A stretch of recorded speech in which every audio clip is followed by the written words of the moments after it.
Hola, bienvenidas y bienvenidos a Sumando Voces en Directo, un espacio para el análisis y el debate de temas de interés de la ciudadanía desde la perspectiva de los derechos humanos, la democracia y el desarrollo sostenible.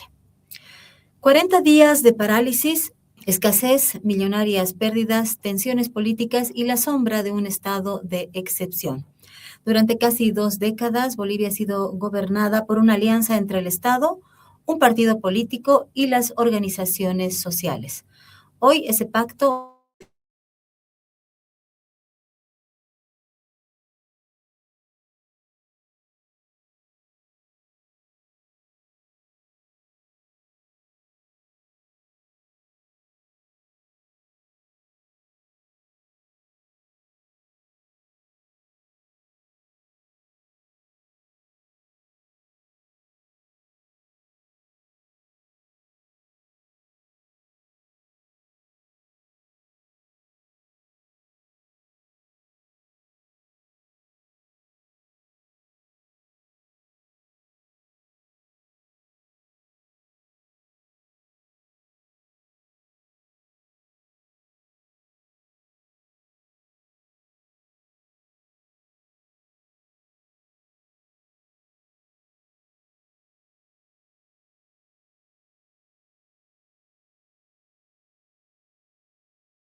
Hola, estamos de regreso.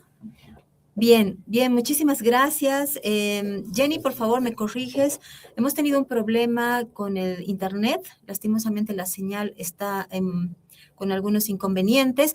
Les decía que para analizar qué es lo que ha sucedido, qué nos ha llevado hasta este punto, hemos invitado a 3 expertos en esta materia, pero antes de ir con ellos, queremos revisar junto a ustedes un resumen que hemos preparado por parte del equipo de Sumando Voces en Directo, con algunos antecedentes que también yo creo que nos van a ayudar a entrar en contexto. Estamos hablando de Bolivia en un momento de crisis multidimensional.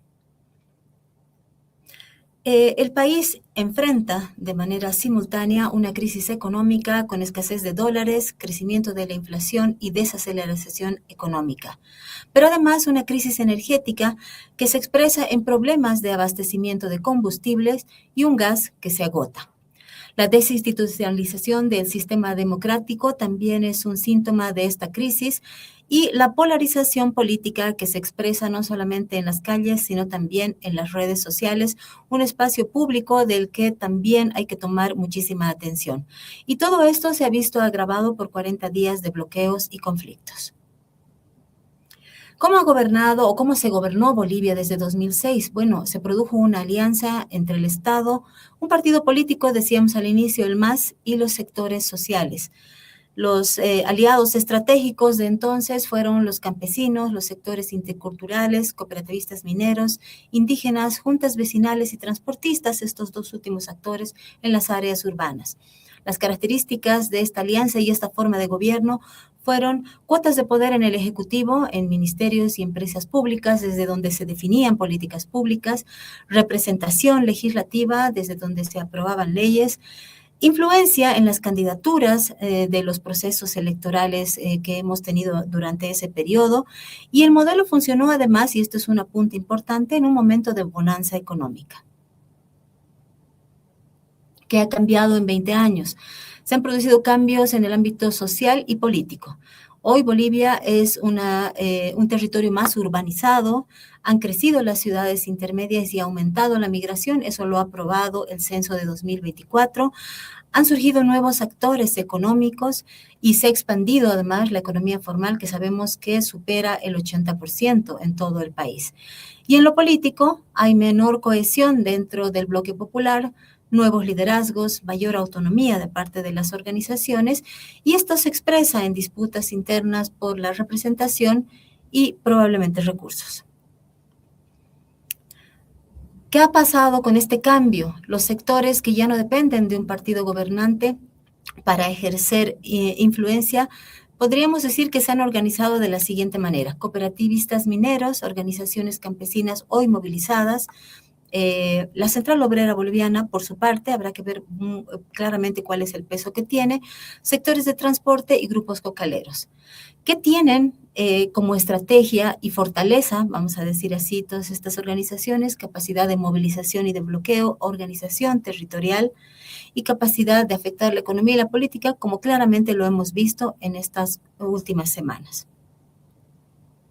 Bueno, nuestra pregunta es si el modelo se ha basado en esa alianza, cómo se reconstruye la gobernabilidad y cuándo deja de funcionar este sistema, qué es lo que se puede hacer desde el ámbito político, pero también desde los sectores sociales que también tienen responsabilidad. Estos son algunos de los apuntes que hemos preparado para entrar en el análisis de fondo, y ahora sí quiero presentar a nuestros invitados. Está con nosotros Marcelo Arequipa. Él es licenciado en Ciencias Políticas por la Universidad Mayor de San Andrés, máster y doctor en Ciencias Políticas de la Universidad Autónoma de Madrid, España, docente titular de la carrera de Ciencias Políticas de la UMSA, y sus líneas de investigación son partidos políticos, cultura política boliviana y análisis prospectivo político. Marcelo, gracias por estar con nosotros y haber aceptado esta invitación. A ti, Patricia, muchas gracias por la invitación. También está con nosotros Marta Cabrera, lideresa de la Nación Caracara. Ella ejerció como autoridad curaca de 2010 a 2012 en representación de la Nación, del Marca Quilaquila. Hoy continúa acompañando a autoridades de la Nación Caracara por su formación en derechos constituidos, justicia indígena, autonomías indígenas, derechos políticos, participación directa y consolidación de los territorios, además de medio ambiente. Marta, mil gracias por haber aceptado la invitación de Sumando Voces en Directo. Gracias a ustedes por la invitación. Y también está con nosotros Javier Gómez Aguilar, es economista boliviano con más de 3 décadas de experiencia en análisis económico, políticas públicas, desarrollo territorial, cooperación internacional y gobernanza institucional, desempeñando funciones de liderazgo en organizaciones de la sociedad civil, entidades financieras de desarrollo y espacios de articulación público-privada. Javier, gracias por haber aceptado nuestra invitación. Gracias, Patricia. Bien, quiero comenzar con una pregunta general para los tres, en función de lo que hemos visto, que es un resumen, digamos, elaborado por nosotros, pero que obviamente en realidad era una especie de base para la discusión del tema de hoy. ¿Qué es lo que ha pasado que hemos llegado hasta este punto? Decíamos, estamos en un proceso de transición. ¿Qué representa esto para el sistema democrático? Quisiera empezar con Javier, por favor. Bueno, yo creo que estamos en una transición larga, Patricia. Una transición que para los fines de indicadores económicos se inicia el 2014 con el inicio de una caída en los ingresos públicos provenientes del impuesto directo a los hidrocarburos, el IDH, y una caída sostenida en nuestra capacidad de exportación, además acompañada de una caída en el volumen de producción de hidrocarburos, fundamentalmente gas. Ese efecto de reducción, de caída de producción de hidrocarburos, en este caso de gas de exportación, también redujo la capacidad de producción de líquidos, que aportaba parcialmente al abastecimiento del mercado nacional.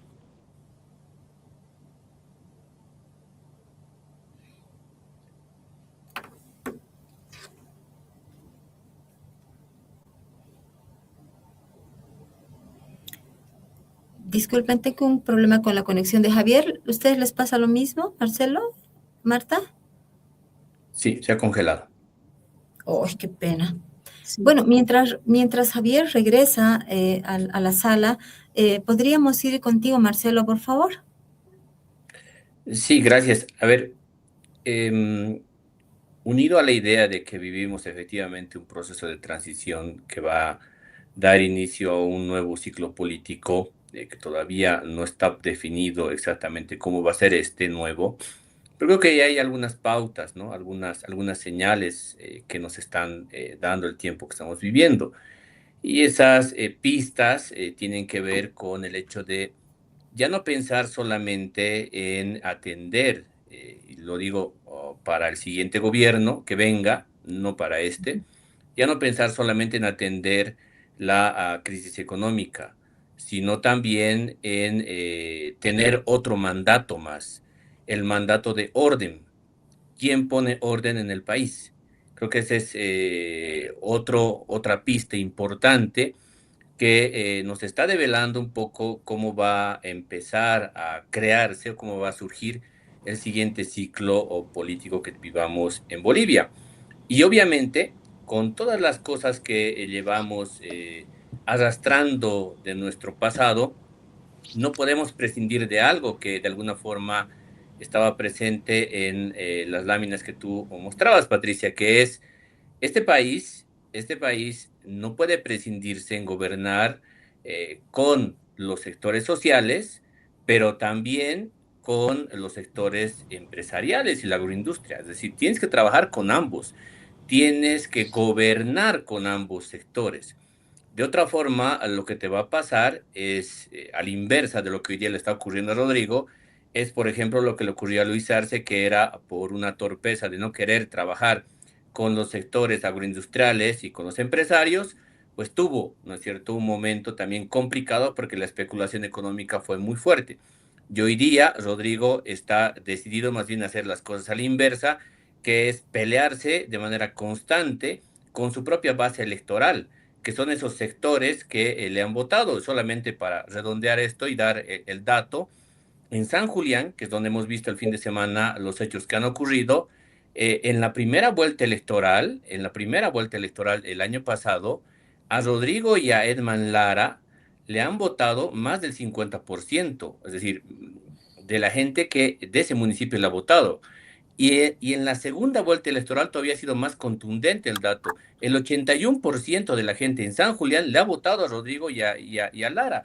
Y lo que haces tú es decir narcoterrorismo, evismo, todas las cosas que ya hemos escuchado hacia atrás, y que creo que por eso decía, te peleas con tu base electoral y no decides gobernar también con ellos, por lo menos coordinando con ellos, y solamente te enfocas en el otro lado, al inverso de lo que decía Luis Arce. A mí me parece que es equivocado.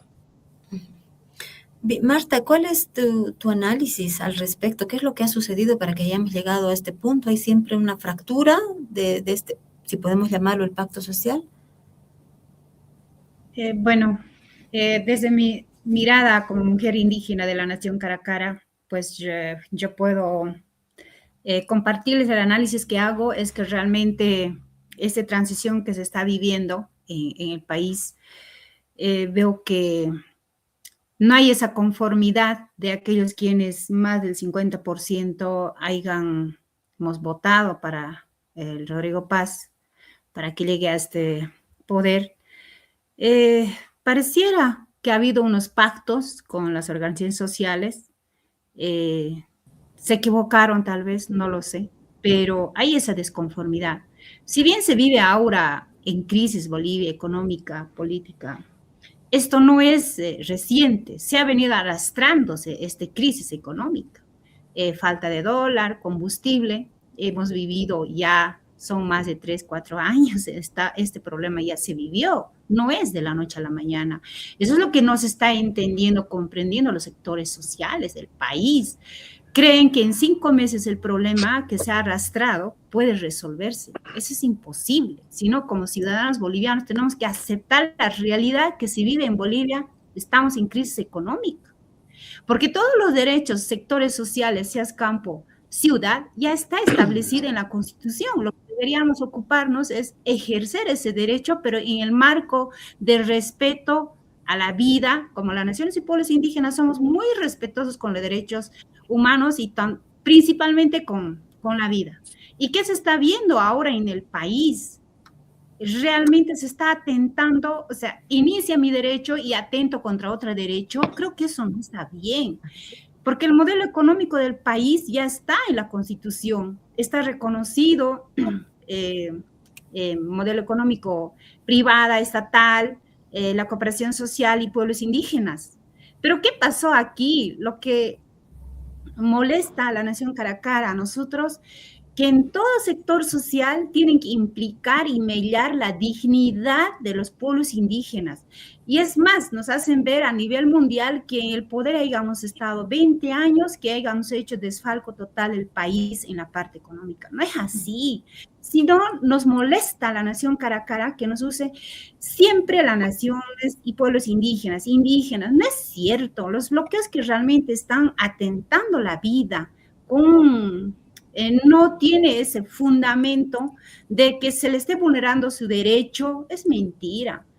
Durante 20 años que han estado gobernando, dicen llamado pacto social, ¿por qué no materializaron los derechos constituidos en el ámbito político, económico? Están todos los derechos en la Constitución. Lo que se ha visto hasta ahora es que están molestos. Durante 20 años que ha gobernado el MAS, la izquierda, han estado dentro de las instituciones públicas, tanto de los poderes legislativos, ejecutivos, de las organizaciones sociales que hoy están en las calles. Que tenían en sus manos poder hacer y hacer con la parte economía un sector. Pero Caracara nunca hemos estado nosotros en el poder, los pueblos indígenas nunca hemos estado en el poder, más bien hemos sido rinconados todo durante ese 20 años, no hemos podido materializar nuestros derechos, autonomías, derechos económicos, derecho político que dice la Constitución que debe ejercer de forma directa sin ningún color partido político. Sin embargo, venimos desde 2014 peleando en esto, judicializando el derecho como minoría. En estos días estamos materializando, asumiendo a la Asamblea Departamental de Chuquisaca, tanto en Potosí, a través de la ley 1700, de forma directa como pueblo indígena, Nación Caracara. Eso es ejercer derechos sin afectar derechos de los otros. O sea, no podemos, ahorita nosotros, de las áreas rurales, que pueblos indígenas estamos siendo más afectados, pareciera que por los dirigentes o las autoridades que están vulnerando derechos, obligando. Eso no es democracia. Pareciera que se vive una vez más esclavismo que se ha vivido antes. Da pena realmente que esto esté ocurriendo en el país. Marta, muchísimas gracias. Vamos a volver más adelante con esto de la ley que han presentado, que me parece sumamente importante para comentarlo. Retomamos el contacto con Javier. Javier, ¿ha habido algún problema técnico pequeño? En tu análisis estabas refiriendo que esto comenzó hace mucho tiempo y desde la perspectiva económica hacías una lectura. Sí, gracias. Escuché a Marta y, bueno, buena parte de sus conclusiones son las que yo también comparto. Estamos en una crisis económica, voy a resumir el elemento. Hay una crisis de un tiempo económico y que nosotros le hemos llamado el tiempo del rentismo hidrocarburífero. El Estado boliviano detentando buena parte de los ingresos de la renta del hidrocarburos por una época extraordinaria de precios de los hidrocarburos, tuvo la oportunidad ya de transferir esos recursos a la actividad económica interna, pudo construir buena parte de infraestructura, sin duda, pudo construir transferencias sociales vía bonos y pudo instrumentar una transferencia también a los hogares vía subsidios a bienes importantes para el consumo de los hogares. Toda esta instrumentalización estaba basada en la renta de los hidrocarburos, toda. Varios de esos elementos que se transfirieron a los hogares y a las personas se convirtieron en derechos. En este momento ya no hay recursos, pero hay demanda de derechos. En el medio de este proceso, el mercado laboral boliviano no mejoró sus condiciones, sino se deterioró. De tener alrededor de 50% de informalidad en los años 80, llegamos a tener 80% de informalidad en el año 2025. En ese trayecto tuvimos la capitalización, o sea, tuvimos la privatización, la capitalización y 20 y tantos años de gobierno de un gobierno progresista. Y quienes fueron afectados fueron al final los trabajadores y trabajadoras, ¿ya? Muchas de esas trabajadores y trabajadoras recientemente migrantes abandonaron el campo, es lógico, y se convirtieron en habitantes de ciudades con más demandas y con menos capacidades de respuesta para subsistir. Muchos de los hogares, ya, si bien tuvieron ingresos en un trayecto, el trayecto del auge, tuvieron ingresos, hubo actividad económica en el país, no fue sostenible, no construyeron, Bolivia no pudo construir un sistema económico que permita absorber la fuerza laboral.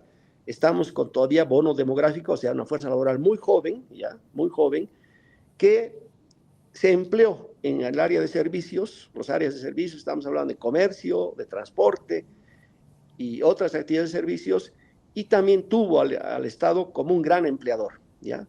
Entre el 2005 y el 2026, Bolivia duplicó la cantidad de empleo público. De ese empleo público, estoy hablando casi 600,000 personas, solo 37,000 personas están empleadas en empresas productivas.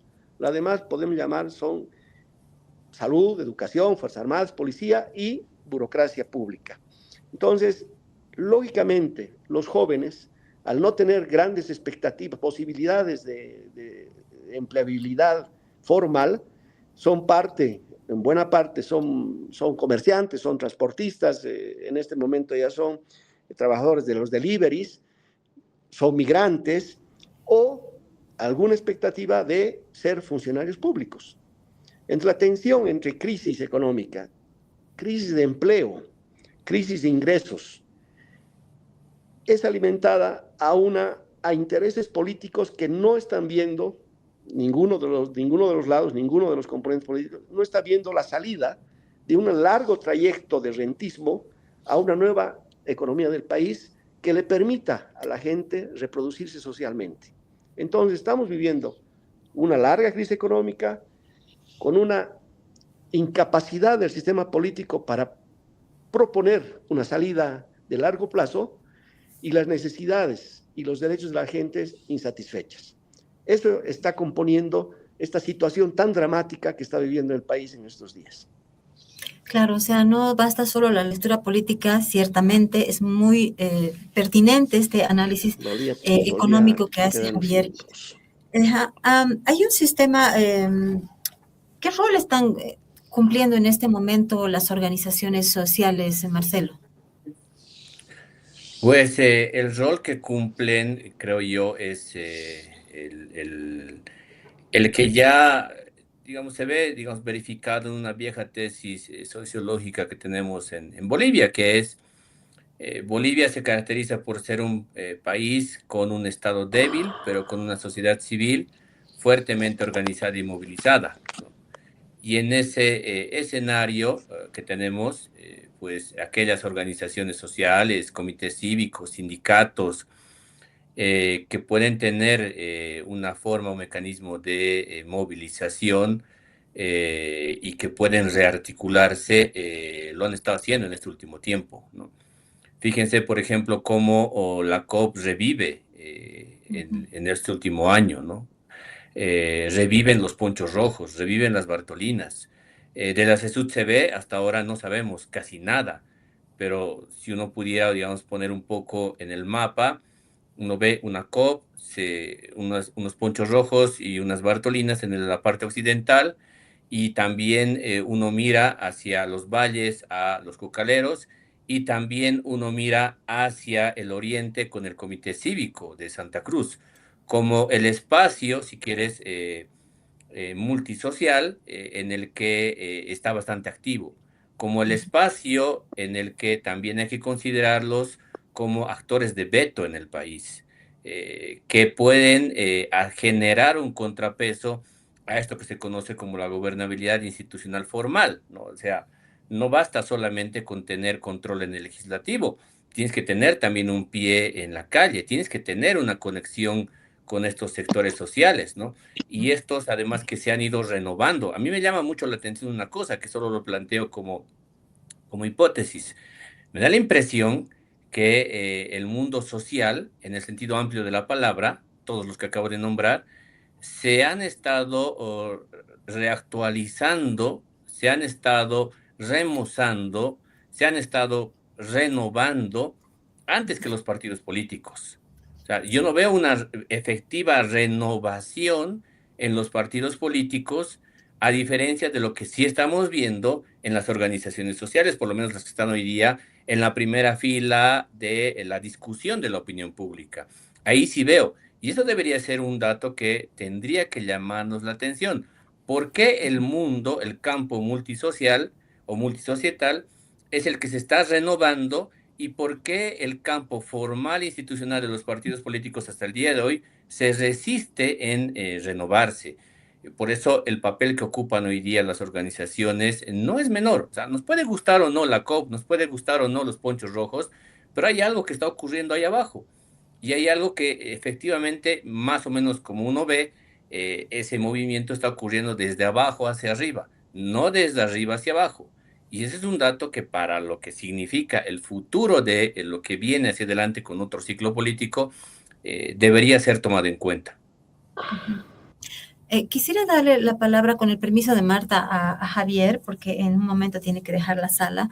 Y en base, en función de lo que dice Marcelo, Javier, ciertamente la protesta, las demandas, la articulación, no solamente territorial, sino organizacional, es legítima, pero esto obviamente está teniendo, como ya lo hemos mencionado, un fuerte impacto en la ciudadanía, ¿no?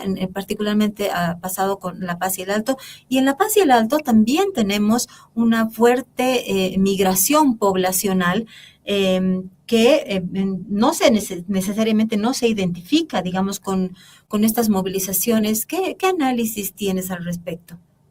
Marta, gracias Patricia. Marta ya nos anunciaba el tema de la obligatoriedad es democracia, la forma, una estructura que se ha creado por varios años y que también fue heredada por el movimiento al socialismo, que son las estructuras de organización territorial, ¿ya?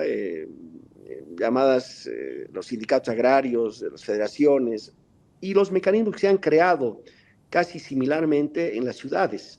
Para mí, las juntas escolares y las juntas vecinales, además de los gremios, son unas redes muy fuertes de hacer política, ¿ya? En muchos casos se han convertido en unos intermediarios excesivamente eficientes en el tiempo del movimiento al socialismo, ¿ya? Para intermediar todo lo que le sucede a los barrios. Estoy hablando, por ejemplo, del Alto o de cualquier otro barrio periurbano de Bolivia, para intermediar a través de los dirigentes, el que tengan agua, el que tengan energía, el que tengan empedrado, el que tengan transporte, y esos mecanismos han convertido a esos dirigentes en dirigentes profesionales vinculados al aparato estatal y que en este momento también están en crisis. Cuando, disculpa el nombre, Marcelo.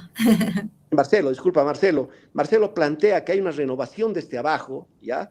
Estamos planteando eso, que hay dirigencias en juntas vecinales. Marta puede saber, en los barrios podemos encontrarnos con dirigentes que han estado 15, 20 años como presidente de la junta vecinal, ¿ya? Entonces sí, ojalá la democracia tiene que renovarse desde abajo, lógicamente, no desde arriba. Desde arriba es el desplazamiento natural.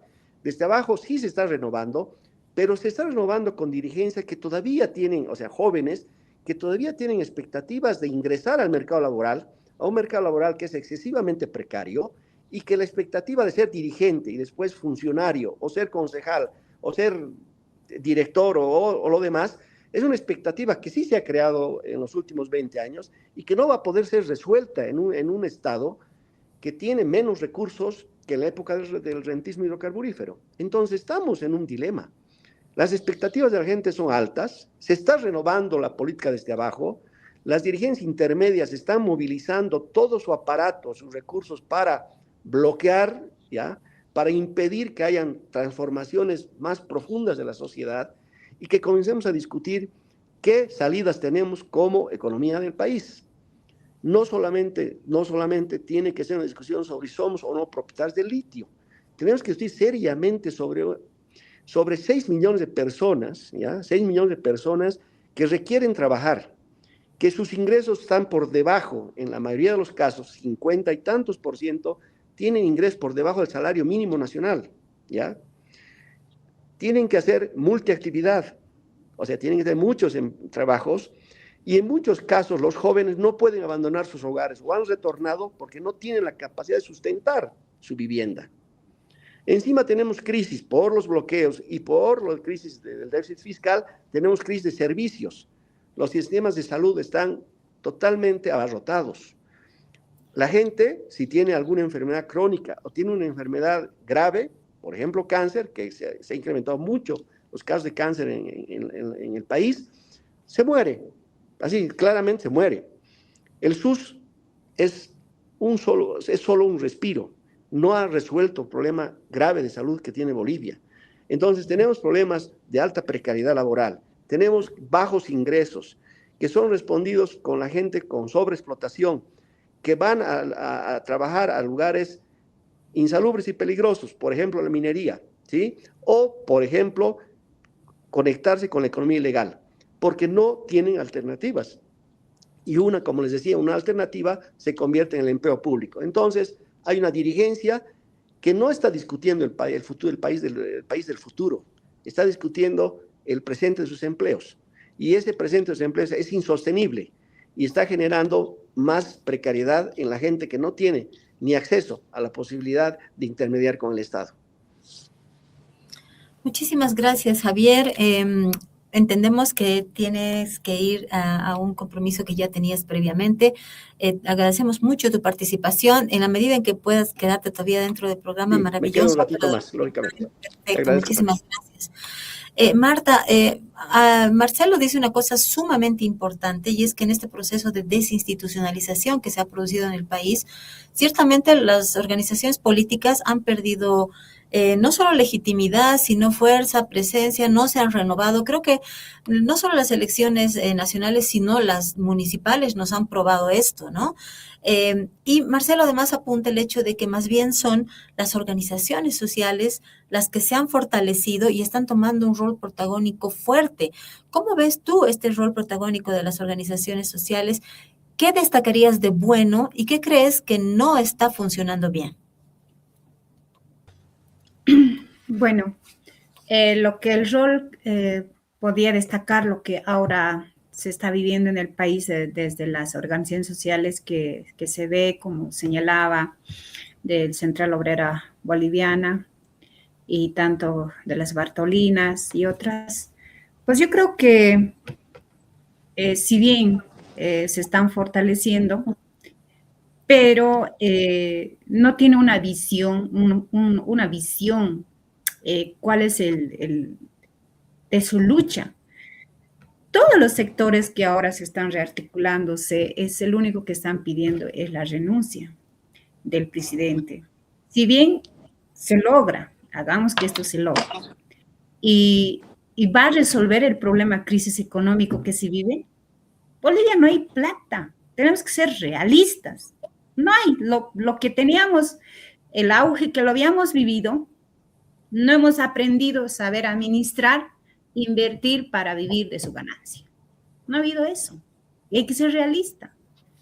En que asuma el poder quien sea, ¿cómo va a resolver el crisis económico? Eso es lo que debemos analizar en su conjunto como bolivianas y bolivianos. ¿Cómo salir de esta crisis? Por ejemplo, como la Nación Caracara habíamos analizado, la economía del país, ¿cuánto % del total está más para el tema administrativo que para, así llamarse, para sueldos, que tanto para la inversión de los proyectos? ¿Cuánto se lleva al mes, hablando desde nivel municipal hasta nacional, en legislativos sueldos? ¿Y cuál es el fruto? Hemos entrado en esa lógica de que municipios a nivel de la población, ¿cuántos municipios tenemos en el país? ¿Cuántas concejales? ¿Cuántos diputados? ¿Cuántos senadores? O sea, hay que cambiar ese modelo de política. Y en algún momento debatimos en mi nación, dijimos, tendríamos que hacer de que los municipios solamente sean a nivel provincias. Y así reducimos y manejamos lo poco que tenemos, mejor ese dinero. Porque tenemos que ver, reducir la cantidad de legisladores a nivel nacional, cuántos diputados. Entonces, ¿cómo? Tenemos que ver ese sistema económico de cómo administrar y también resolver esta crisis que se vive. Ahorita, ¿qué dicen? Las organizaciones sociales que vamos a proteger y cuidar nuestros recursos naturales. Los recursos naturales en la Constitución dice es dominio del Estado. Así nos guste, no nos guste, así nos han puesto trabas. Por lo menos en la anterior Constitución decía dominio de los originarios y del Estado. Entonces, estamos engañándonos nosotros mismos. Si bien el recurso natural es el dominio del Estado, en Bolivia la actividad de minería y hidrocarburos son las que genera la economía del país. No hay otra. La economía informal es otra. Pero hay que ser muy realistas. Tenemos profesionales de áreas rurales, de cualquier organización, que están emigrando a trabajar a otros países, se dedican a generar economía informal. Entonces, ¿cómo vamos a empezar a generar nuevas empresas? No tenemos plata. Hay empresas del Estado que ni siquiera son sustentables para pagar sus sueldos. ¿Dónde nos hemos equivocado? ¿Qué está fallando? ¿Y por qué no nos sentamos todos los sectores sociales y veamos este problema de economía que se vive, crisis en el país? ¿Vamos a resolver atentando derechos de otros y siendo radicalmente renuncia? No hay solución, no hay plata. Por eso yo decía, si bien puedo yo sentarme un diálogo, pedir N cosas al gobierno, el papel aguanta. No hay plata, así sinceramente, no hay dinero.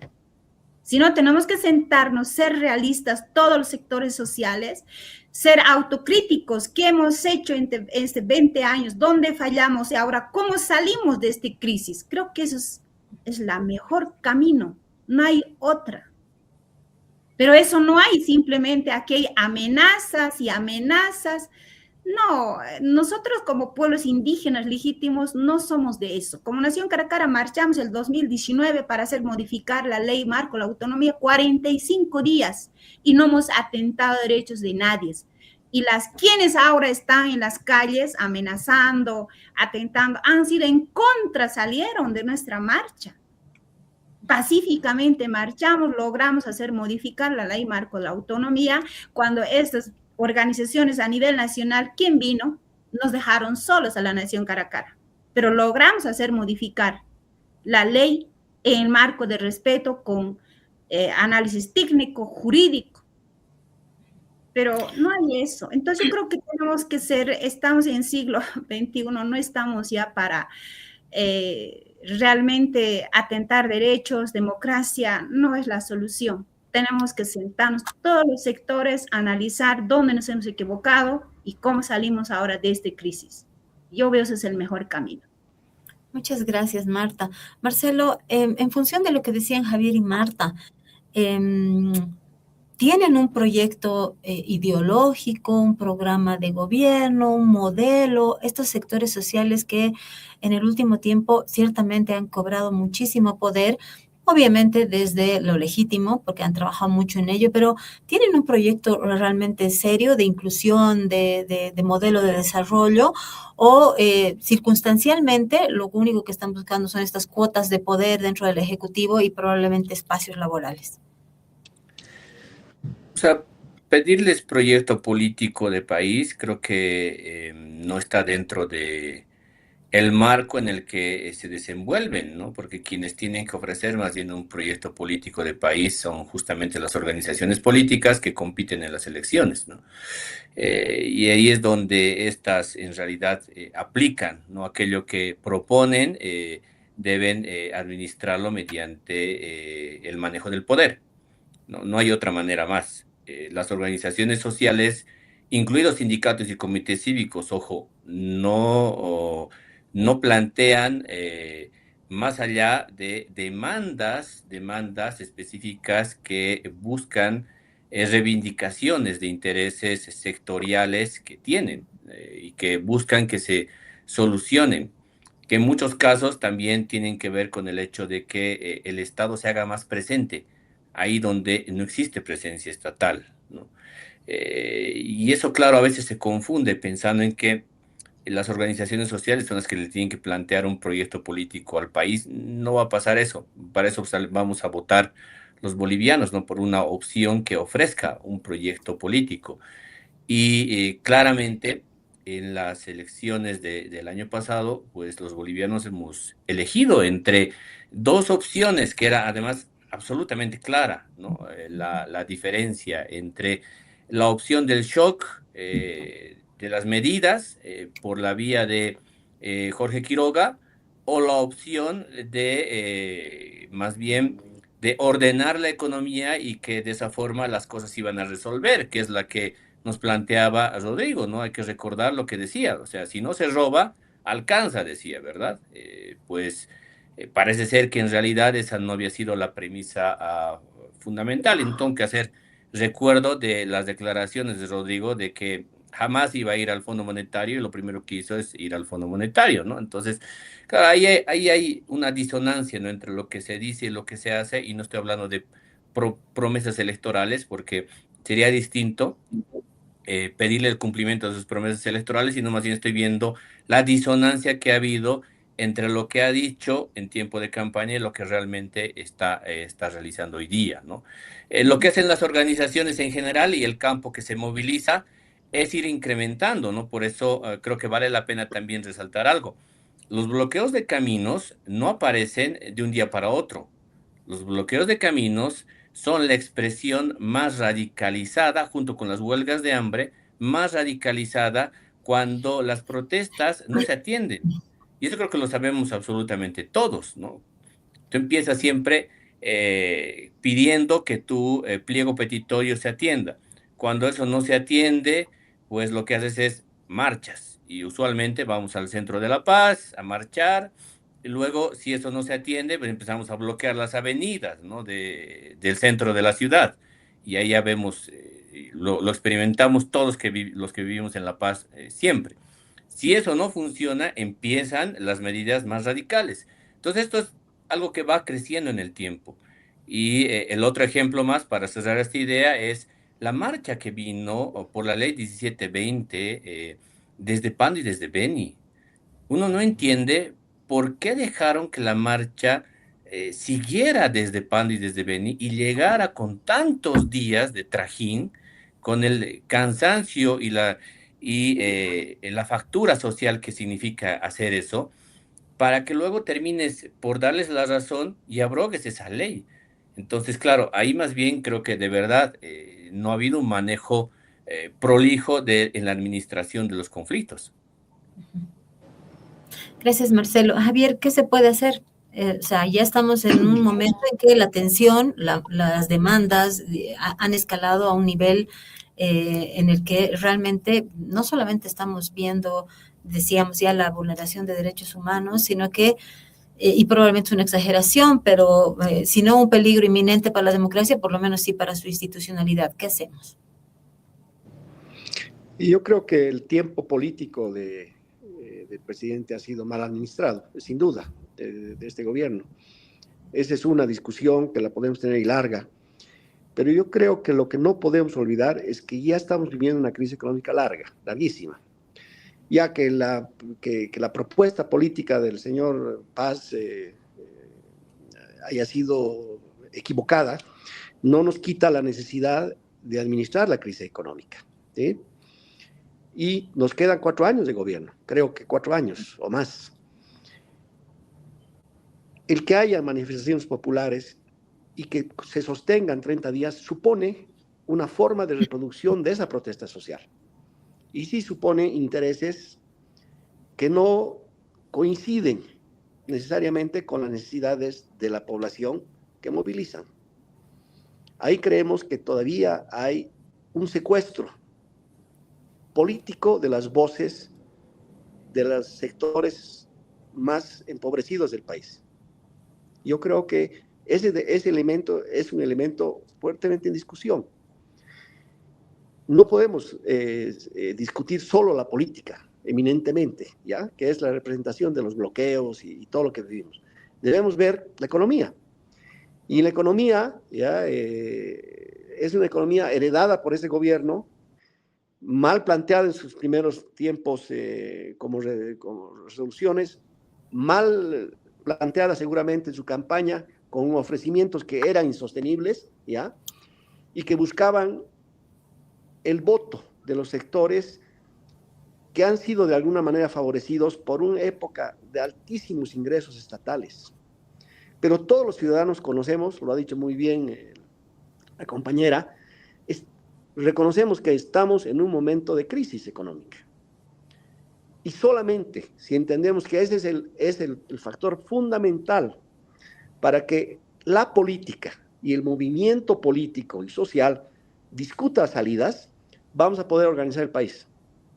Pero si creemos que a partir de la nostalgia de un momento que no va a volver, porque no hay recursos, podemos todavía movilizar el aparato político, estamos generando más crisis a la gente más pobre. No podemos entender cómo vive ahorita la gente del Alto, ya con 30 días de movilización, con el pollo a 130 o 140, ¿ya? Sin tener la capacidad de tener acceso a proteínas, ¿ya? Y creamos que estamos haciendo patria. Sigamos diciendo que estamos haciendo patria. Entonces, tenemos que discutir la política vinculada a la necesidad de la gente. Tenemos que discutir la política vinculada a la necesidad de ingresos y de empleo para la gente. No podemos discutir la política en sí misma, solo la política. ¿Saben por qué hacemos eso? Porque hay grupos que han vivido del rentismo.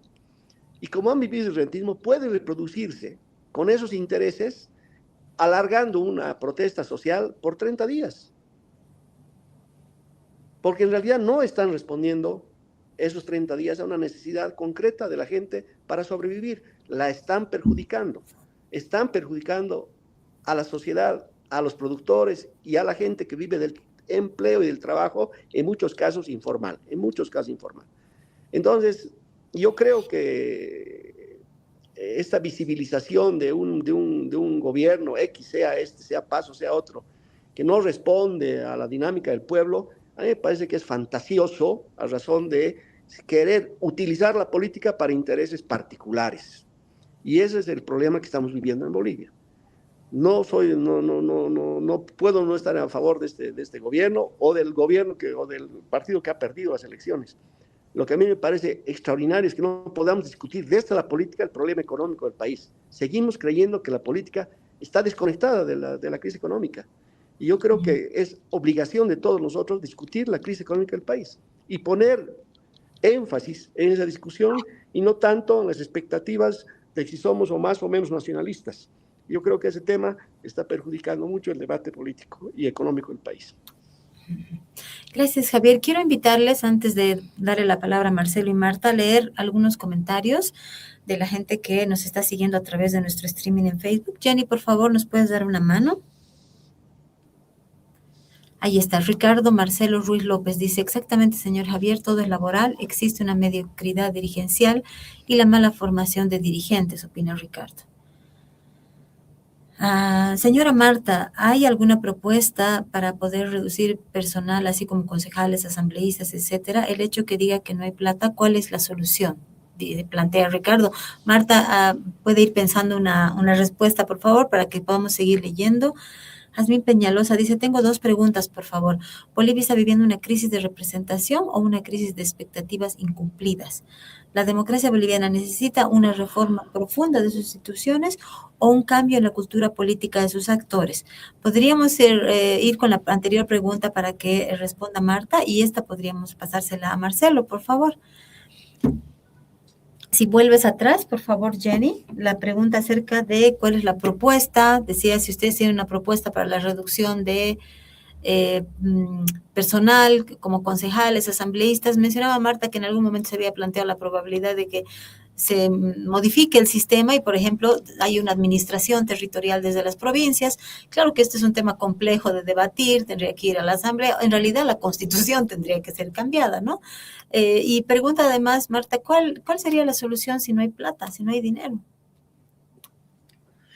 Bueno, la propuesta que se ve, como usted dice, tenemos que abrir la Constitución porque si realmente quisiéramos modificar el poder ejecutivo, legislativo que tenemos en el país, que son municipios, en algún momento incluso se había pensado hasta como autonomías regionales, que diferentes espacios se unen y así se reduce el poder y se administra mucho mejor el recurso que poco se tiene.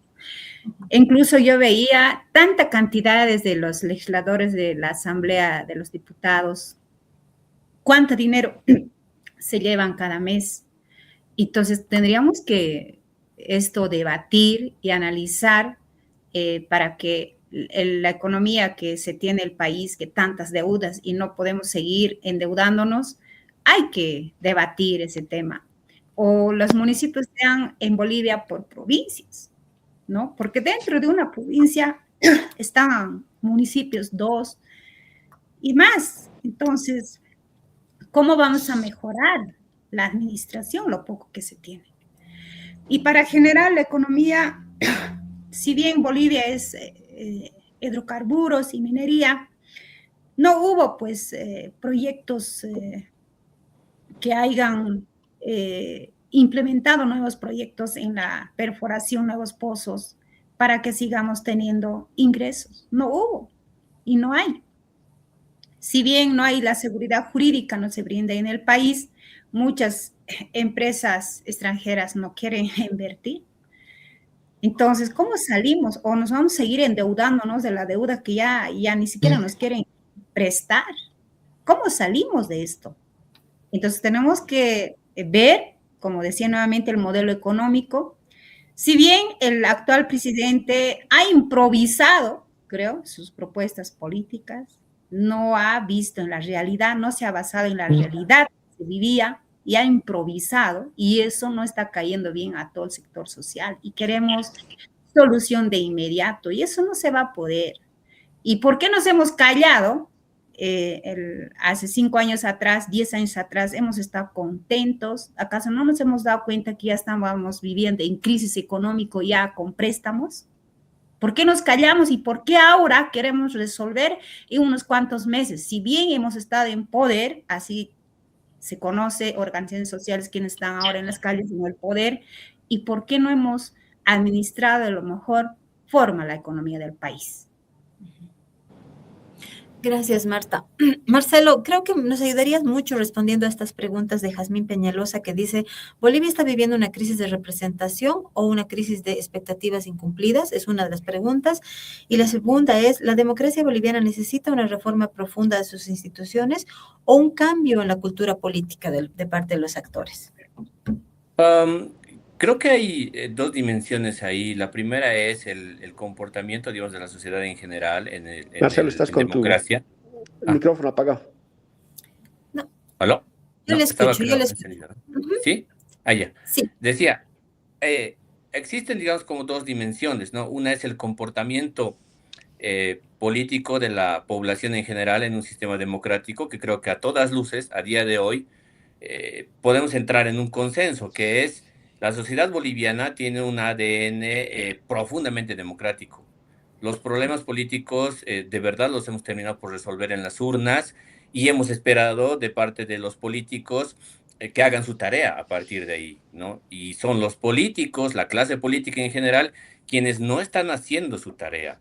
Por eso creo que hay una paradoja hoy día, ¿no? Mientras el boliviano en general siempre ve el vaso medio lleno a las cosas que hay, por eso se habla de mucha resiliencia del boliviano, ¿no es cierto?, en momentos de conflicto y de tensión, y en cambio los políticos nos pueden demostrar que las cosas pueden ser aún peores todavía, ¿no? O sea, no acompañan, no acompañan. ¿Qué significa eso? Significa que en el fondo, claro, lo que tenemos a día de hoy es ya no solamente el hecho de que los políticos tendrían que estar haciendo hoy día una suerte de reinicio al sistema político, ¿no? Ya no está eso. Rodrigo tenía, creo yo, la gran oportunidad de hacer un reinicio a todo el sistema político, pues está clarísimo que eso no va a ser posible. Entonces los ciudadanos vamos a ser los que vamos a hacer el reinicio de todo el sistema político. Y eso va a pasar, obviamente, no solamente por una renovación en la representación política, sino también por algo que creo que ya salta a la vista a todas luces. Ya no podemos seguir continuando con todo el marco legal que tenemos hoy día en Bolivia sobre cómo se llevan adelante las elecciones o los procesos electorales en general, ¿no? Ya no podemos continuar con eso. Y creo que eso en el diagnóstico, los bolivianos lo tenemos clarito, muy claro. El problema es que la clase política no la tiene clara y no tiene además voluntad de llevar adelante este proceso. Si eso no se hace, si eso no se hace desde los mandos en los cuales hoy día están, digamos, encargados de realizar, bueno, pues las cosas se van a hacer desde abajo. Y otra vez, la sociedad es la que se va a reorganizar y la sociedad es la que va a reordenar esto. Por eso no hay que tenerle miedo a un momento complicado y una posible caída de un gobierno. Con eso la democracia boliviana no va a morir. Las cosas se van a reconducir. No hay que tenerle miedo. Yo tengo ahí esperanza en que las cosas más bien se reconduzcan y tengamos un horizonte distinto, porque no hay peor forma, más bien creo, de generar un cambio que no sea por la vía democrática. Creo que la peor forma es más bien por la violencia y la continua tensión entre todos. Creo que ese es el peor momento y creo que no es algo que estemos deseando todos. Ujú. Bien, ya estamos sumamente cerca del final del programa. Yo quisiera pedirles, por favor, unas reflexiones en torno a qué podemos hacer en esta urgencia, eh, apuntando a dos cosas en función de lo que decía Marcelo. eh, Qué debemos esperar y exigir a la clase política, pero también qué debemos esperar y exigir de los sectores sociales, porque creo yo, me corriges Marcelo ahí si estoy equivocada, como organización y organizaciones sociales y en representación también de una parte, obviamente, de la ciudadanía, yo creo que tenemos, ¿no?, responsabilidades las y los ciudadanos. Entonces, en función de eso, que yo quisiera cerrar con sus reflexiones. ¿Qué podemos esperar de la clase política en este momento y a mediano plazo, pensando en una reconstitución, digamos, de todo lo que, de lo que se ha deteriorado y qué esperar de las organizaciones sociales? Creo que tenemos otra vez un problema de conexión con Javier. Podemos empezar con Marta, luego vamos con Javier y Marcelo en ese orden. Adelante, Marta. Bueno, ya para concluir, por ello llamo a todos los bolivianas y bolivianos que estamos viviendo crisis política y económica en el país, pues debemos reflexionar. No podemos arriesgar a nuestra gente, el más pobre, a nuestra gente en este momento. ¿Quiénes están sufriendo? Somos más del área rural. Y no podemos arriesgar las vidas, la inocencia, que mucha de esa gente aún no conoce sus derechos. Están siendo manejadas y estamos empujando a la muerte. En cada lucha del país que se han vivido los momentos, siempre ha perdido el área rural. Siempre el área rural, los campesinos, organizaciones sociales del campo son las que mueren. ¿Cuánta gente ha muerto? Gente de la ciudad. Y no podemos empujar. Como Nación Caracara, nosotros no estamos de acuerdo que aquellos líderes de esa organización empujen a su gente con multas, con amenazas a la muerte. No, no se va a permitir eso, no se puede hacer. Cada organización tiene sus propias visiones, pero no se le puede obligar. Y no podemos estar nosotros como Nación Caracara, se esté empujando a la gente a la muerte. Se tiene que sentar y hacer un debate, ver la realidad, porque la solución no está aquí, llevar a la muerte a nuestra gente. El actual presidente salga, no habrá ese varita mágica de resolver crisis política, económica en el país. Tenemos que ser realistas y saber autocríticos y también saber sentarnos y respetar siempre la vida. No comparto con Marcelo Arequipa. No estoy de acuerdo que se le empuje a la muerte a la gente inocente, a pura amenaza, buscando protagonismos políticos los que están llevando a esto muchos líderes de cada organización. Y mucha gente, aquí se vive en Chuquisaca, multa de día 100 bolivianos, de noche 200 bolivianos. Eso no es sentir de sí misma de cada organización. Podemos entrar en ese esclavismo otra vez, eso ya pasó. Por eso yo llamo a cada organización que estamos en bloqueos, reflexionemos, no llevemos a la muerte a la gente más pobre e inocente que está siendo obligada. Basta de eso. Muchísimas gracias, Marta. Marcelo. Sí, a ver, creo que los escenarios para lo coyuntural de lo que estamos viviendo ahora se están reduciendo cada vez más. Hasta hace 3 semanas atrás pensábamos que un cambio de gabinete del presidente podría ayudar a distender la tensión social y podíamos reconducir las cosas. Hasta hace una semana atrás pensábamos que probablemente más bien la instalación de una mesa de diálogo podía resolver esto y podía más bien reencauzar el problema que tenemos. Pero creo que ahora todo se ha concentrado en básicamente dos opciones. O se aplica la fuerza mediante el estado de excepción o Rodrigo Paz renuncia. Estamos enfrentados como sociedad, si quieres, en esos dos escenarios o dos relatos, como lo quieras ver. Yo había pensado que podría existir uno intermedio entre estos dos escenarios. Y era la idea más bien de que Rodrigo Paz anuncie un adelantamiento de elecciones y que se lleven adelante bajo su mandato, ¿no? Bajo su mandato, y que eso pueda resolver un poco el problema que estamos viviendo, porque dado que no hay posibilidad de ceder ni de una parte ni de la otra parte, que buscar responsablemente el mejor escenario en el que la sociedad termine lo menos afectada posible, que la salida sea lo menos traumática posible. Creo que eso es lo más importante por responsabilidad, especialmente para quien está gobernando. Y sin embargo, creo que más bien este escenario alternativo está por cerrarse también, está por ser inviable, porque lo que estamos viendo más bien por parte de las respuestas desde el gobierno es, ya veremos cuándo consideramos la aplicación del estado de excepción, ¿no? Esa ha sido la palabra del ministro de Gobierno el día de ayer. Ya veremos cuándo se podrá en consideración eso.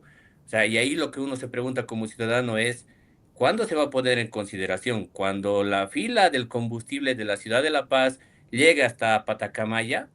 ¿Cuando el precio de la unidad del huevo en Chuquisaca llegue a 20 bolivianos? Ahí vamos a poner en consideración tomar acciones, o sea, para resolver estos problemas. Yo creo que de verdad hay en serio una falta de responsabilidad con la ciudadanía en general para resolver este tema. Entonces, estamos yendo a un escenario que es, a mi juicio, de choque, en el que están empujando los dos lados. Lamentablemente, esto no va a terminar, creo yo, de la manera más ordenada posible. Esperemos que esto no vaya a ocurrir, pero me da la impresión que estamos yendo hacia ese escenario, y esto es lo que va a terminar por dirimir lo que va a significar el siguiente ciclo político, que para terminar, creo yo, van a tener, el siguiente gobierno va a tener 2 mandatos: resolver la crisis económica y poner orden en el país.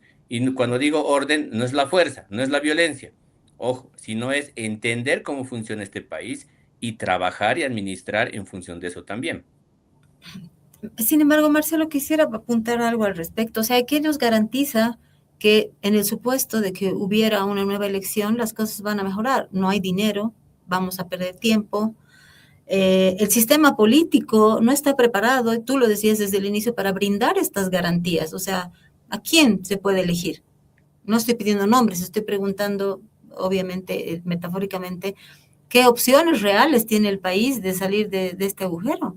Si no es, digamos, por la vía de mantener el sistema democrático, finalmente ha habido una elección popular, ciertamente con estos problemas que tú mencionabas del hecho de que Rodrigo pareciera haberse apartado sin duda de quienes lo han llevado al poder, pero ¿qué nos garantiza que a futuro una salida por ese camino podría resolver los problemas y la crisis?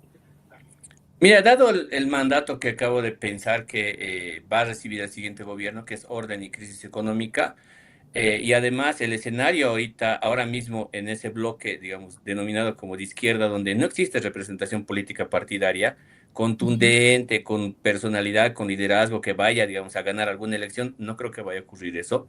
Creo que la salida es por la derecha.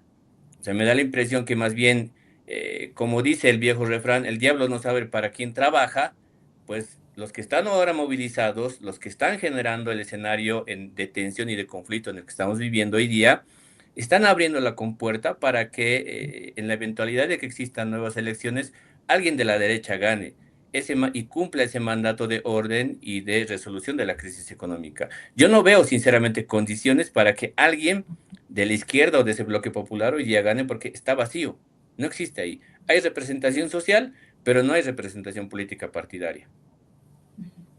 Bien, Marcelo, muchísimas gracias a Marta, Marcelo, a Javier también, que lastimosamente ha tenido problemas de conexión en el último momento. En cualquier caso, él también tenía que abandonar la sesión. Muchísimas gracias por sus reflexiones, por su análisis y esperamos poder contar nuevamente con su participación a futuro en el programa. Hemos leído no todas las intervenciones, podría leer unas dos más antes de darles la palabra para la despedida. Por ejemplo, ahí están. Katy Minhotek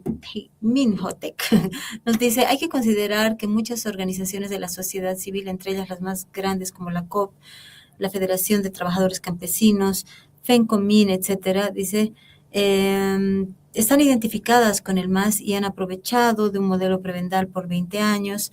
Hoy han perdido su instrumento político, se han visto sin cuotas ni acceso al poder. Ella dice que este es el verdadero motivo por el malestar y la protesta. Sandra Mamani Roldán comenta, creo que es importante tener una lectura actualizada de las organizaciones sociales, ya no solo son campesinos o mineros, durante 20 años se han fortalecido economías ilícitas que ahora son también actores, que tienen fuerza política y que no están dispuestas a perderlo. Ciertamente este es un tema que merece otro análisis profundo. Paticita Tita dice, exacto, la forma de operar de las dirigencias sindicales no son originarias, provienen del sindicalismo de izquierda, prácticas de afuera y no originarias. La crisis económica no se resuelve en un año ni dos, comenta Patricia. Bien, muchísimas gracias, Marcelo, Marta, que sea hasta una próxima entrega de Sumando Voz directo con la participación de ustedes. Su despedida, por favor. Marta. Bueno, muchísimas gracias por darme esta oportunidad de poder compartir los sentir como mujer indígena, muy preocupadas al ver que la situación de muchas mujeres en los bloqueos, dejando familias, la economía de la comunitaria, la cosecha que estamos, no podemos sacar nuestros productos, muy, muy afectadas, lo vivimos en esta crisis y aún más nos estamos hundiendo en crisis. Eso es muy triste. Esperemos salir de esto pronto, que realmente el actual gobierno también pueda aterrizar y ver los sectores sociales que están más en los caminos son los más pobres, los más inocentes, siempre son los que perdemos. Y eso es lo que tenemos que ser realistas. Gente preparada a la ciudad, pues no pierde, pero siempre pierde gente del área rural. Ojalá no haya ninguna muerte ni nada y siempre se respete los derechos humanos. Somos todos iguales por igualdad en un Estado de Derecho. y pueda meditar en ese ámbito el actual gobierno y atienda, ¿no? Y resuelva lo más pronto posible sin atentar la vida. Muchas gracias. Gracias, Marta. Marcelo, tu despedida. Sí, sí, no, nada más que muchas gracias por la invitación. Igual espero que pronto podamos encontrar una solución a esta coyuntura que estamos viviendo y luego hay que mirar de manera estructural el país porque hay muchas tareas que Javier incluso y Marta también han apuntado, tareas estructurales de fondo que hay que atender y espero que de verdad nos sentemos a dialogar como país sobre eso, ¿no? Gracias. Bueno, muchísimas gracias a ustedes, a nuestra audiencia que nos ha seguido en nuestro streaming a través de Facebook, que es una de las redes sociales en las que Sumando Voces comparte los contenidos que genera día a día. Pero esta no es la única, como ustedes pueden ver, también estamos en X, en TikTok, y por supuesto que nuestra propuesta periodística está en nuestro portal sumandovoces.com.bo. Queremos invitarles a visitar nuestras redes sociales, leer nuestros contenidos periodísticos, compartirlos, opinar, pero también queremos invitarles a acompañarnos la próxima semana en una nueva sesión de Sumando Voces en directo. Antes de irnos, quiero compartir con ustedes un pequeño extracto de nuestro editorial correspondiente a la fecha. Sumando Voces en directo analiza la probabilidad de que se declarara un estado de excepción. Hacemos un análisis de hasta qué punto hemos llegado en este momento, pero la propuesta y la postura editorial de nuestro medio es que ante la eventualidad de que se produjera la necesidad de declarar un estado de excepción, debe primar la constitucionalidad en todas las acciones asumidas por el gobierno y las fuerzas del orden, el respeto absoluto a los derechos constitucionales que están consignados en nuestra Carta Magna, pero también el respeto de los derechos fundamentales que se mantienen vigentes pese a la declaratoria de un estado de excepción. Sin embargo, y lo más importante es que desde Sumando Voces en directo consideramos que aún hay tiempo para encontrar una salida distinta, abrir un camino que allane el diálogo lo antes posible y que nos permita una solución pacífica de este problema que estamos sufriendo desde nuestros espacios en áreas urbanas, rurales, desde el empresariado, desde el productor, desde los hospitales, desde todos los espacios donde las y los bolivianos vivimos y tenemos el derecho a ejercer nuestros derechos. Como les decía, esperamos contar con su presencia la próxima semana en una nueva entrega de Sumando Voces en directo. Gracias.